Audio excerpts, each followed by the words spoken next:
Rich CEO pretends to sleep to test the shy maid, then he freezes when seeing what she does. From the very first second, you'll feel this story pulling you in, because it's not just about wealth, power, or secrets. It's about something far deeper, what happens when kindness breaks through walls built by pain. So before we begin, make sure to hit that like button and subscribe, because stories like this one will remind you that real goodness still exists in unexpected hearts. The story begins late at night, in a silent mansion where even the ticking clock seemed afraid to make a sound. The tall glass windows reflected the city lights, and inside, Ethan Blackwood, the 32-year-old billionaire CEO of a global luxury brand, sat on the edge of his bed, exhausted but restless. He was known in the business world as cold, precise, and impossible to please. To his staff, he was the man who never smiled. But that night, he wasn't thinking about meetings or profit margins. His thoughts were on something, or rather someone. Mira. She was the new maid, quiet, shy, always keeping her eyes down. She barely spoke, but every time Ethan caught a glimpse of her, there was something in her eyes.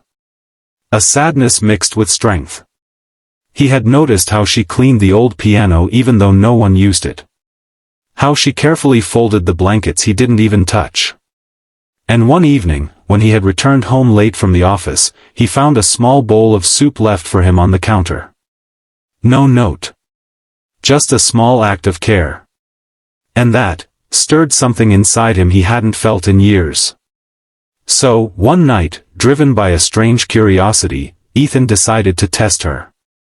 He pretended to fall asleep on the couch in his study after a long day. The lights were dim, and the air was still. Mira entered quietly, thinking he was already asleep. She hesitated for a moment at the door, then walked closer, holding a small blanket. Ethan watched through barely opened eyes, expecting her to simply cover him and leave. But what he saw next froze him completely.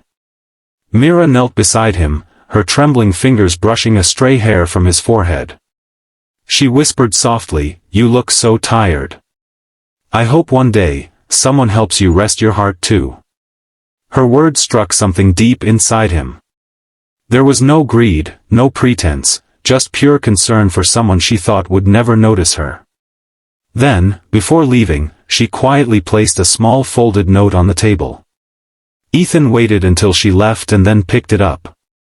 The handwriting was neat but shy, almost uncertain. It said, "Thank you for giving me this job. It means more than you know."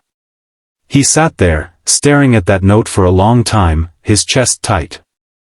The next morning, he couldn't look at her the same way.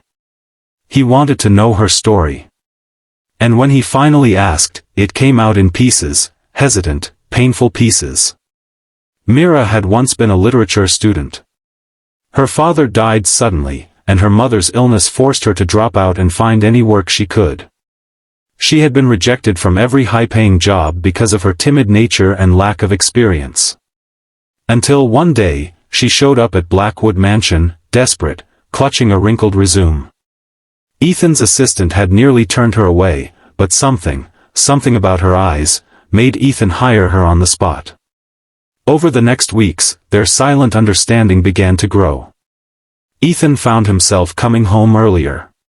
He started talking more, first about trivial things, then about his own loneliness, his late parents, the emptiness that money couldn't fill. Mira listened quietly, never judging, never asking for anything.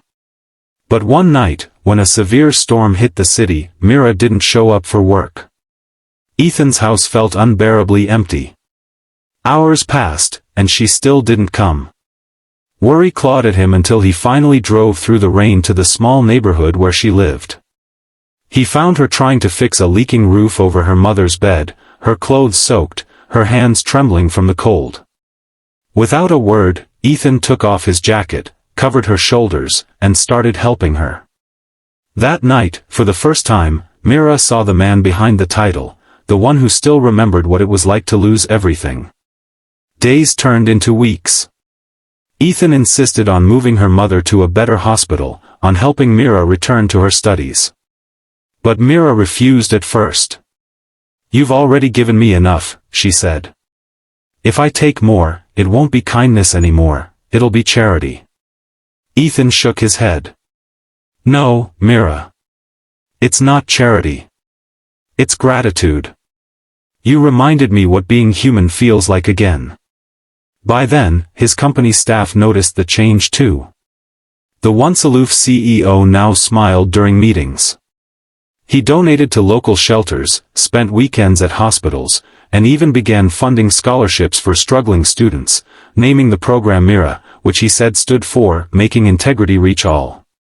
Months later, at the company's annual gala, Mira stood beside him, not as a maid anymore, but as an honored guest.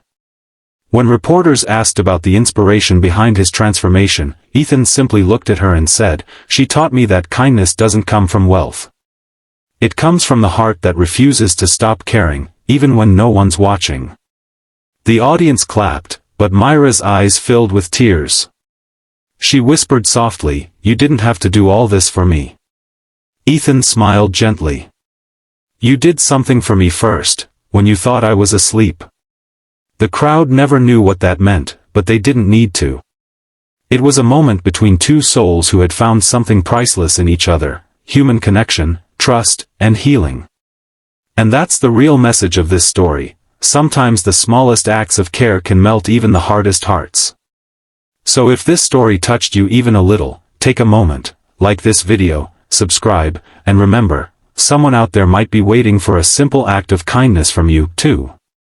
Because love doesn't always arrive with grand gestures. Sometimes, it walks in quietly, holding a blanket.